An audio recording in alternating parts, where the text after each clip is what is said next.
पूर्णन्दधाति मदव्यासानीति एकदा ब्रह्मणुपहरति एकदैव यजमान आयुस्तेजो दधाति। परिवार महागणपतये नमः। उत्तरनीराजनं दर्शयामि। नीराजनानन्तरं समर्पयामि। आचमनीयानन्तरं परिमलपत्रपुष्पाणि समर्पयामि। रक्षान् धारयामि। नमो गणपतये नमः प्रमथपतये नमस्ते अस्तु लम्बोदराय एकदन्ताय विघ्ननाशिने शिवसुताय श्रीवरदमूर्तये नमो नमः। ಮತ್ತೊಮ್ಮೆ ಗಣಪತಿನ ಎಲ್ಲರೂ ಪ್ರಾರ್ಥನೆ ಮಾಡಿ. ಏಕದಂತಾಯ ವಿದ್ಮಹೇ ವಕ್ರತುಂಡಾಯ ಧೀಮಹಿ ತನ್ನೋ ದಂತೆ ಪ್ರಚೋದಯಾತ್. ಹರಿ ನಮೋ ಪಾರ್ವತೀಪದೇ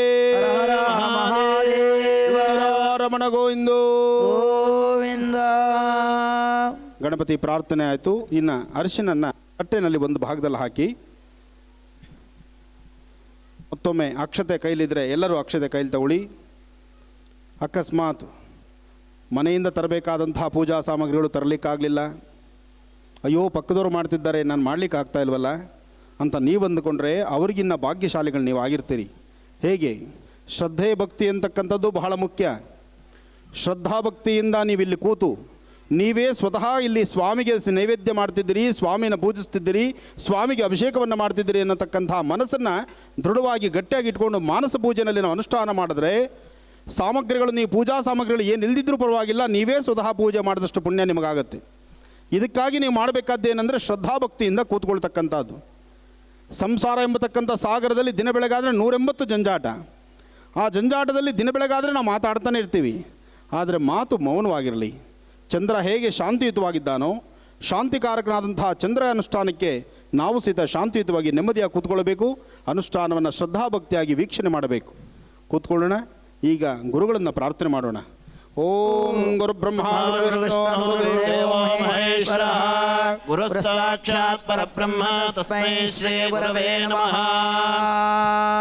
ಭಾರತೀ ಕರುಣಾಪಾತ್ರಂ ಭಾರತೀ ಪದಭೂಷಣಂ ಭಾರತೀ ಪದಮಾರೂಢಂ ಭಾರತೀ ತೀರ್ಥಮಾಶ್ರಯೇ ವಿದ್ಯಾ ವಿನಯ ಸಂಪನ್ನಂ ವೇದರಾಜಂ ವಿವೇಕಿನಂ ವಂದೇ ವೇದಾಂತ ತತ್ವಜ್ಞಂ ವಿದುಷೇಖರ ಭಾರತೀ ಸದ್ಗುರು ಚರಣಾರವಿಂದಾಭ್ಯಾಂ ನಮಃ.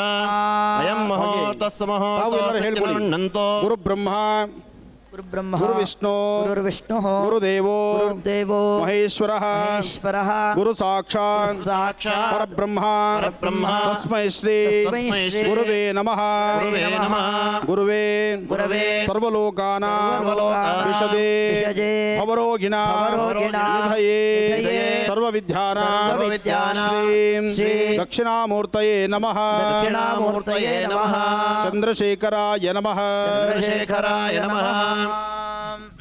ಓಂ ತದೇವ ಲಗ್ನಂ ಸುದಿನಂದದೇವ ತಾರಾಬಲಂ ಚಂದ್ರಬಲಂ ತದೇವ ವಿದ್ಯಾಬಲಂ ದೈವಬಲಂ ತದೇವ ಲಕ್ಷ್ಮೀಪದೇ ತ್ರಿವೇದಂ ಸ್ಮರಾಮಿ. ಆಗಮಾರ್ತಂತು ದೇವಾನಾಂಗಮನಾಂತರಕ್ರಸಾಂ ಕುರುವೇ ಗಂಠಾರವಂ ತತ್ರ ದೇವತಾಹ್ವಾನಲಾಂಛನಂ ಇತಿ ಗಂಡಾನಾದಂ ಕೃತ್ವಾ ಅಪಸರ್ಪಂತು ಯೇ ಭೂತಾ ಭೂಮಿ ಸಂಸ್ಥಿತಾಃ ಯೇ ಭೂತಾ ವಿಘ್ನಕರ್ತಾರಃ ತೇನಶ್ಯಂತು ಶಿವಾಜ್ಞಯಾ. ಅದನ್ನೇ ಮನಸ್ಸಿನಲ್ಲಿ ಇಟ್ಕೊಂಡು ಯೋಚನೆ ಮಾಡ್ತಾ ಇದ್ದೀಯಾ? ಮೊದಲು ಅದರಿಂದ ಹೊರಗಡೆ ಬಾ. ನಾನೇನು ಯೋಚನೆ ಮಾಡ್ತಿಲ್ಲ ಅಜ್ಜಿ. ನಿನ್ನ ಚಿಕ್ಕ ಮಗುವಿಂದ ನೋಡ್ತಾ ಇದ್ದೀನಿ. ಯಾವುದಾದ್ರೂ ಯೋಚನೆಯಿಂದ ಹೊರಗಡೆ ಬಂದೆ ಅಂತ ನೀನು ಮಾತು ಹೇಳಿದ್ರು ನಿನ್ನ ಮನಸ್ಸೆಲ್ಲ ಅದರಲ್ಲೇ ಇರುತ್ತೆ. ಅದಿತಿ, ಯಾವುದ್ರ ಬಗ್ಗೆ ಯೋಚನೆ ಮಾಡ್ತಿದ್ಯಾ? ಶ್ರೀಚಕ್ರ ನಮ್ಮ ಕೈವಶವಾದ್ರೆ ಇಡೀ ಜಗತ್ತೇ ನಮ್ಮ ಪಾಳೆ ಪಟ್ಟೆ.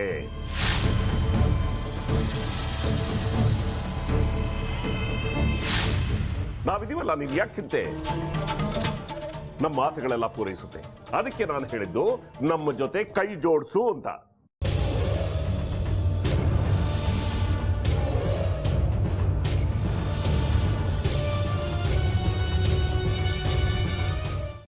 ವೆಜ್ ಖಾರ ಬಾತ್ ಮಾಡುವ ವಿಧಾನ: ಒಂದು ಬಾಣಲಿಗೆ ತುಪ್ಪ, ಸಾಸಿವೆ, ಕಡಲೆಬೇಳೆ, ಉದ್ದಿನಬೇಳೆ, ಗೋಡಂಬಿ ಹಾಕಿ ಹುರಿದು ಕರಿಬೇವು, ಬಾಡಿಗೆ ಮೆಣಸಿನಕಾಯಿ, ಕ್ಯಾರೆಟ್, ಬಟಾಣಿ, ಟೊಮ್ಯಾಟೊ, ಕಲ್ಲುಪ್ಪು, ಬೆಲ್ಲ, ಬಿಸಿಬೇಳೆ ಬಾತ್ ಪುಡಿ, ಅರಿಶಿನ, ರವೆಯ 3 ಅಳತೆಯಷ್ಟು ನೀರು ಹಾಕಿ ಚೆನ್ನಾಗಿ ಕುದಿ ಬಂದ ಮೇಲೆ ಹುರಿದ ಬನ್ಸಿ ರವೆ ಹಾಕಿ ಕಲಸಿ.